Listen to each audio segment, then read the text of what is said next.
పాఠాలన్నవి జీవితంలో అందరికీ అవసరం. వాటిని నేర్చుకుని ముందుకు సాగితే తరువాత జీవితం బాగుంటుంది. రాజకీయ నాయకుల విషయానికి వస్తే వారు ఎప్పటికప్పుడు అన్ని తెలుసుకుంటూ ముందుకు సాగాలి. ప్రతి విషయంలోనూ పొరపాట్లు లేకుండా చూసుకోవాల్సిందే. అడుగులు గట్టిగా పడుతున్నాయా లేదా అన్నది ఆలోచన చేయాల్సిందే. ఈ నేపథ్యంలో గత ఎన్నికల్లో వైసీపీ చాలా పొరపాట్లు చేసింది. అందువల్లనే అధికారానికి దూరం అయిపోయింది. ముఖ్యంగా పార్టీ నిర్మాణం పక్కాగా లేకపోవడం, బూత్ లెవెల్లో చేతులు ఎత్తేయడంతో పోటీలో ఉన్న మరో పార్టీకి అది బాగా కలిసొచ్చింది. మేమే గెలిచేస్తున్నామన్న అతి విశ్వాసం కూడా వైసీపీకి బొక్కబోర్లా పడేస్తుంది. చూస్తుండగానే 5 ఏళ్లు గడిచిపోయాయి. మళ్లీ ఇప్పుడు ఎన్నికల సమరం మొదలవుతోంది. వైసీపీ ఇప్పుడు జాగ్రత్తగానే అడుగులు వేస్తోంది. గతసారి తప్పులను 1-2 సార్లు చూసుకుంటుంది. దీంతో వైసీపీ బూత్ లెవెల్లో కమిటీలపైన దృష్టి సారించింది. ఆ పార్టీ వచ్చే ఎన్నికల్లో ఏపీలో స్వీప్ చేస్తుందని, మొత్తంగా ఎంపీ సీట్లు, అసెంబ్లీ సీట్లు ఆ పార్టీ ఖాతాలో పడతాయని ఓవైపు సర్వేలు చెబుతున్నా వైసీపీ అధినేత జగన్ మాత్రం వాటిని పక్కన పెడుతూ తనదైన కార్యాచరణను సిద్ధం చేసుకుంటున్నారు.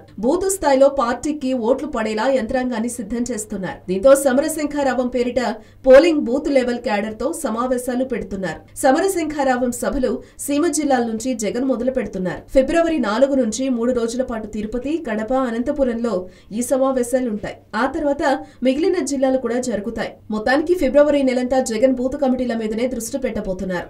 ఎన్నికల్లో ఒక్కో ఓటు చాలా కీలకం కాబట్టి పార్టీ క్యాడర్ ని పటిష్టం చేయాలని జగన్ భావించడం మంచి విషయం. నిజానికి జగన్ ఫిబ్రవరిలో బస్సు యాత్ర అనుకున్నారు. కానీ ఇప్పుడు బూత్ లెవెల్ మీటింగ్ల ద్వారా ఆయన పార్టీని సన్నద్ధం చేయాలనుకుంటున్నారు. దీనివల్ల వైసీపీ గతంలో చేసిన పొరపాట్లకు ఆస్కారం ఇవ్వకుండా తమ ఓట్లను బ్యాలెట్ బాక్సుల్లో వేయించుకోగలిగితే విజయం దక్కినట్లే అని జగన్ భావిస్తున్నారు.